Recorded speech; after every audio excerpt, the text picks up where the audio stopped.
प्रिय विद्यार्थियों, वंदे मातरम। मेरा मूल विषय है इतिहास और एक लंबे समय तक मैंने इतिहास को पढ़ाया है और हमेशा इतिहास को जीने का भी प्रयास किया है, क्योंकि इतिहास एक ऐसा विषय है जो आपको बताता है कि आपको जीवन किस प्रकार से जीना चाहिए। इतिहास ही आपको बताता है कि समर्पण क्या है, कर्तव्यनिष्ठता क्या है और लॉयल्टी क्या है। तो इस समय मेरे पास बैठे हुए हैं आश्रम के विद्यार्थी राकेश जाखड़, जिन्होंने अभी हालिया इतिहास विषय में प्राध्यापक बनकर 85वीं रैंक के साथ प्राध्यापक इतिहास बनकर हम सभी को गौरवान्वित किया है। तो राकेश, बहुत बहुत बधाई। धन्यवाद सर। राकेश, कौन सा गांव है, कहाँ के आप रहने वाले हैं, हमारे दर्शकों को बताइए। मेरा गांव है कंवड़ा सर और तहसील है सरदार से, डिस्ट्रिक्ट है चूरू। और सर मैं काफ़ी टाइम से 2017 से आश्रम परिवार से जुड़ा हुआ हूँ। तो 2017 से आप आश्रम परिवार से जुड़े हैं और सफलता मिली 2023 में जाकर। बड़ा लंबा अरसा हो गया सफलता की तलाश करते हुए। तो कभी दबाव नहीं आया कि चलो छोड़ो, सफलता तो प्राप्त नहीं हो रही है, कुछ और कर लेते हैं? सर काफ़ी टाइम काफ़ी कंपटीशनों में पॉइंटों से रह गया, वेटिंग में रह गया। नवोदय विद्यालय में भी मेरा हो गया था, इंटरव्यू कॉल भी हो गया था, इंटरव्यू भी दिया था, उसमें भी वेटिंग में रह गया। पिछली जो फर्स्ट ग्रेड वैकेंसी थी उसमें भी मैं वेटिंग में रह गया था। फिर भी मेरे मन में एक ही रहती थी कि मुझे सरकारी जॉब लगना है, बस चाहे कौन सी लगे, कैसे भी लगे, लेकिन मन में मेरे यही रहता था हमेशा। नहीं, ये क्यों रहता था? सरकारी जॉब का ऐसा क्या आकर्षण है कि मन में ये रहता है कि भाई सरकारी नौकरी लगना है? सरकारी नौकरी तो सर पढ़ लिया तो खेती वाला काम तो बस वैसे ही, बिरानी ज़मीन है तो वैसे भी खेतों में तो कुछ होता ही नहीं है।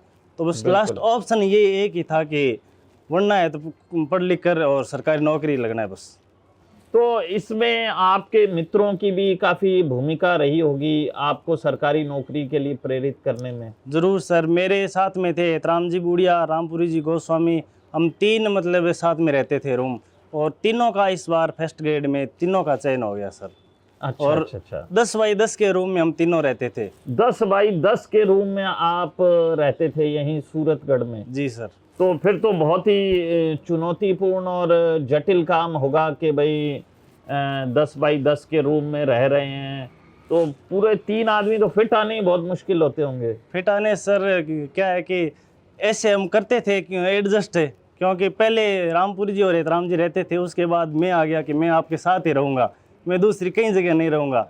हाँ। फिर उन्होंने बोला कि चलो ठीक है, हम एडजस्ट हो जाएंगे, आप आ जाओ। फिर हम तीनों साथ में रहने लगे और पढ़ते तो लाइब्रेरी में थे और नाइट में सोते थे रूम में बस। बाकी सुबह उठते ही लाइब्रेरी चले जाते थे और खाना भी वहीं जिस लाइब्रेरी में जाते थे उनके हॉस्टल और पीजी था, परसाराम जी बिश्नोई का, वहीं पर खाना खाते थे और वहीं पर लाइब्रेरी में पढ़ते थे और शाम को सोने के लिए वापस आ जाते थे। ठीक है, फिर तो यूँ रहता होगा कि 10x10 के कमरे से नीचे पैर रखते होंगे तो सीधे बाहर ही चले जाते रूम के बाहर ही जाते थे सर सीधा। और अभी आप मुझे बता रहे थे कि रूम का किराया भी बहुत ज़बरदस्त था। खैर वो तो अब सूरतगढ़ में विद्यार्थियों की संख्या की वजह से किराए भी ज़्यादा हैं, लेकिन फिर भी सूरतगढ़ वेद भूमि है। आपने तो ऋग्वेद के बारे में इतिहास में पढ़ाई है सर। तो इस वजह से शिक्षा नगरी में भी तब्दील हो गया। बड़ी प्रसन्नता होती है मुझे भी ये देखकर। अच्छा, मुझे ये बताइए कि आपने इतिहास विषय का ही चुनाव क्यों किया कि भाई आप एमए हिस्ट्री में ही करेंगे? इतिहास सर, जब मैं 12th क्लास में था उस टाइम से मेरी इतिहास में रुचि थी। मुझे लगता था कि मैं इतिहास में कुछ अगर कर सकता हूँ, क्योंकि इतिहास में अगर मैं आगे जैसे नेट करूँगा, जेआरएफ करूँगा, पीएचडी करूँगा, तो इतिहास ही मेरे लिए एक बेस्ट सब्जेक्ट है। क्योंकि 10th करने के बाद इसमें आर्ट सब्जेक्ट लिया तो उसमें फिर इतिहास में धीरे धीरे रुचि बन गई।